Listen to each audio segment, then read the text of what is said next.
Pat, it's excitement abound in the county, all around the world. Corkonians getting very, very excited. Inside the camp, how have preparations been going? Because you've been through this before, so I'm assuming it helps in the build up to the Tip All-Ireland final. Yeah, it does help. Getting a lot of support from the county board and different things, and obviously there's a lot of moving parts, when you're in an All-Ireland final. But it's just trying to keep our focus on what's the main thing, and the main thing is what we do here over in Páirc Uí Chaoimh on the field over the next three or four sessions, and getting ready for what will be a titanic battle against Tip. Do you and your management team in your heads, if everyone's fit and available, have the 15, or are you waiting now for these last few training sessions to give everybody a chance? Yeah, you're trying to give everybody a chance and make it really, really competitive. Obviously, we two fellas that have started already for us all year in Seamus and Seamus Hardy and Cormac O'Brien that were out. We're hoping that they'll be back and we'll be in contention. But hopefully they'll get back on the field, maybe Saturday, maybe hopefully, and see where that takes them and give them an opportunity to get back onto the team, because they've been really good players for us all year. How much did the manner of the performance, not the winning margin against Dublin, the performance right from the first minute to the last minute, help you heading into this final? Look, it was great. The focus was really, really good. There was patches in that game where we wouldn't be happy with as well, that we'll try and go afterwards. Look at the end of the day, if you want to win an All-Ireland final, you need a 70-minute performance, and we learned that a small bit last year. That these teams that were coming up against the All-Ireland finals are well prepared, plenty of confidence. They've won a lot of games to get there, and we need a perfect performance against Tipperary if we're going to win Ger McCarthy.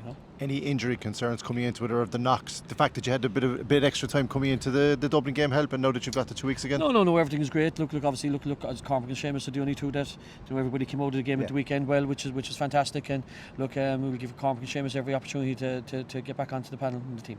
I was on the way in Sherlock and Brendan Coleman, and they made the point that whatever about picking the 15, picking the panel is not an easy thing to do, the final day panel. That says a lot about the depth and the I suppose the perseverance and the work rate of the players that you have that are on the fringes, that they're still pushing hard, and it's very hard to pick this panel.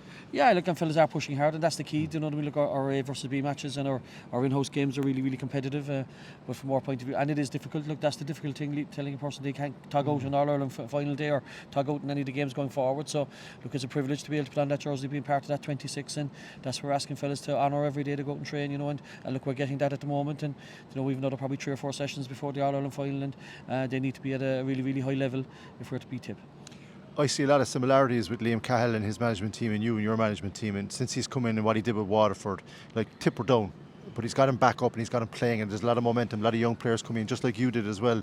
Is that a fair comment? And how impressed have you been with the job that he's done? Look, there was never going to be a question about the job that Liam was going to be doing. His CV's there. He's got all the expertise and the experience, and obviously a great man in Mikey Beavens with him as well. And look, they've a fantastic backroom team as well. But from my point of view, look, Tip are down. We've won an All-Ireland in 20 years. I don't buy into that narrative. Yeah, okay. Do you know what I mean? So, do you know what I mean? They look out of all the teams that were left, they were only 6 years waiting for an All-Ireland. We're 20 years. So, to say that they're down, they should experience what we're after going through over the last 20 years. No, that's a fair point. I suppose as well the fact that the history of both counties is such that there's an expectation every year, Pat. You know better than anybody that Cork fans expect Cork to contend, Tipperary fans expect Tip to contend.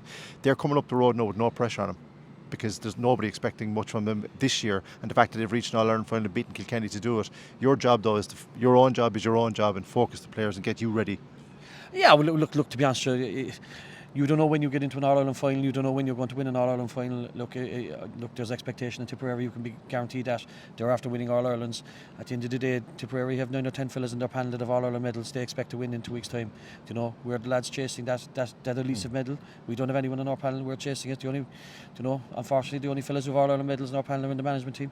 We want our players to have All-Ireland medals, and there's plenty of pressure on Tipperary because their fans want to win. I don't think there was a major turning point this year for the Cork senior hurlers, but the way you bounced back after losing to Limerick in the Munster Championship, I mean, that tells you all about the work rate, the perseverance and the character of these players. That must have been really gratifying to win that Munster hurling final, but the way that you did it, Pat, teams have lost heavily to Limerick in the past, lots of teams, but the way that you've come back, and I think the way that the players responded, it must have given you immense satisfaction. Yeah, and look. In fairness, if you're a small bit off against these top teams, and especially a team like Limerick, it's just going to really, really go at you, and they'll punish you, and that's what happened to us that day. And we were a small bit off, but look, we knew what we were. We managed to come back and then play Waterford here and qualify into the Munster Munster final.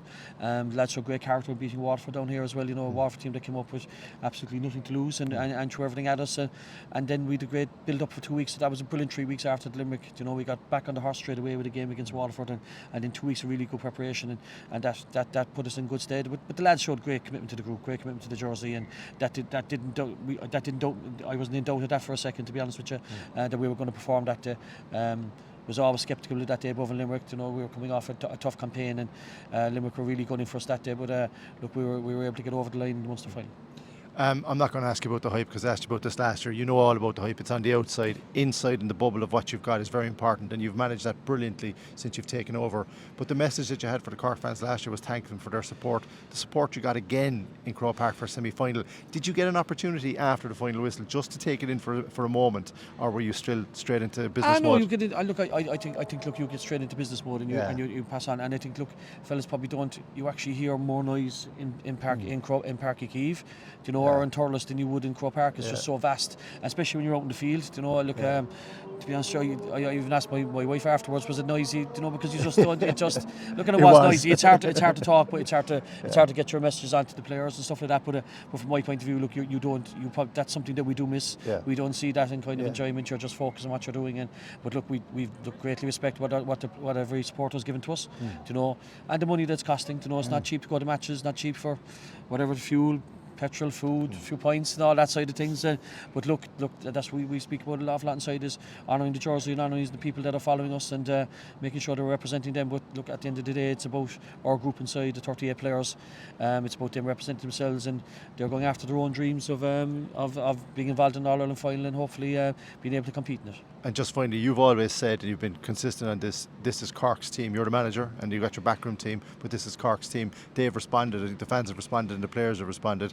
I know how proud you are of them, but there's one step to go. You still got to go and win that All-Ireland final. Yeah, look, I've been consistent there, but that's always been my belief. That's the way I was, you know, that's probably what was instilled in us when we were underage with under 20 teams with Bertie Og Murphy, and then subsequently with senior teams with Jimmy Barry Murphy, that you're custodians of the jersey, do you know what I mean? And that, you know, that it is, the Cork public is, hurling is Cork really, to be honest with you. We all know that, and you know, look, it's our job to make sure that we're representing our people as best we can.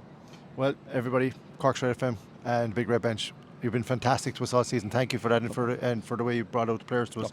All the best in the final. Thanks, Ger.